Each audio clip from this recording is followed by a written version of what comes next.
আসসালামু আলাইকুম ওয়া রাহমাতুল্লাহি ওয়া বারাকাতুহু। আল বিদা মাহে রমাদান।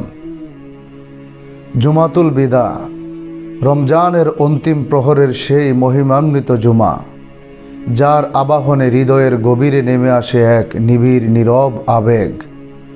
সময় যেন থমকে দাঁড়ায় আর মানুষ নিজের আত্মার সামনে দাঁড়িয়ে প্রশ্ন তোলে, এই বরকতময় মাস আমাকে কতটুকু শুদ্ধ করেছে, কতবার সত্যিকার অনুতাপে রবের দরবারে ফিরে যেতে পেরেছি।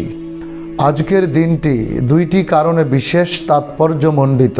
প্রথমত, এটি মাহে রমজানের শেষ দিন। দ্বিতীয়ত, এটি জুমাতুল বিদা, ক্ষমা, রহমত ও আত্মসমর্পণের এক মহিমান্বিত দিন, যা আধ্যাত্মিক অর্থে যেন মুমিনের আমলের মজুরি প্রাপ্তির প্রতীক হয়ে ওঠে। রমজান নিজেই সীমাহীন ফজিলতের মাস, উম্মতে মুহাম্মদের জন্য মহান আল্লাহর এক অনন্য উপহার। এই মাসে প্রতিটি নেক আমল বহুগুণে বৃদ্ধি পায় আর বান্দা তার রবের বিশেষ সান্নিধ্য লাভের সুযোগ পায়।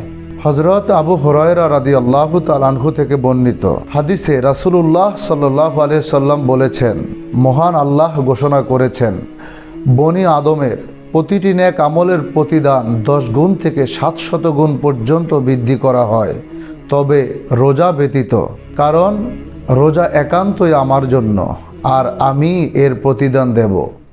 রোজাদারের মুখের গন্ধ আল্লাহর নিকট মেশকের সুগন্ধির চেয়েও প্রিয়। সহিহ বুখারী।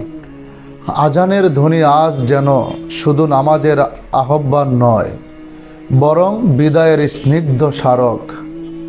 মসজিদের পথে হাঁটতে হাঁটতে মনে হয় রমাদানের আলো ধীরে ধীরে সরে যাচ্ছে, অথচ তার রেখে যাওয়া প্রশান্তি এখনো হৃদয়ের ভেতর জেগে আছে। সিজদায় অবনত কপাল উপলব্ধি করে মানুষের সীমাবদ্ধতা, ভুলের ভার এবং ক্ষমার অসীম দরজা এখনো উন্মুক্ত থাকার আশ্বাস। জুমাতুল বিদা তাই কেবল একটি দিনের নাম নয়, এটি আত্মসমালোচনা, ক্ষমা, প্রার্থনা ও অন্তরের পুনর্জাগরণের মুহূর্ত।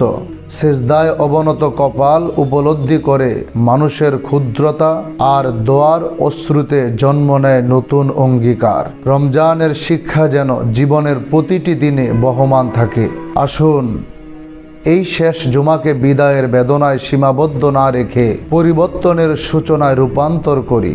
আল্লাহ আমাদের অন্তর পরিশুদ্ধ করুন, আমল কবুল করুন এবং তার সন্তুষ্টির পথে অটল থাকার তৌফিক দান করুন।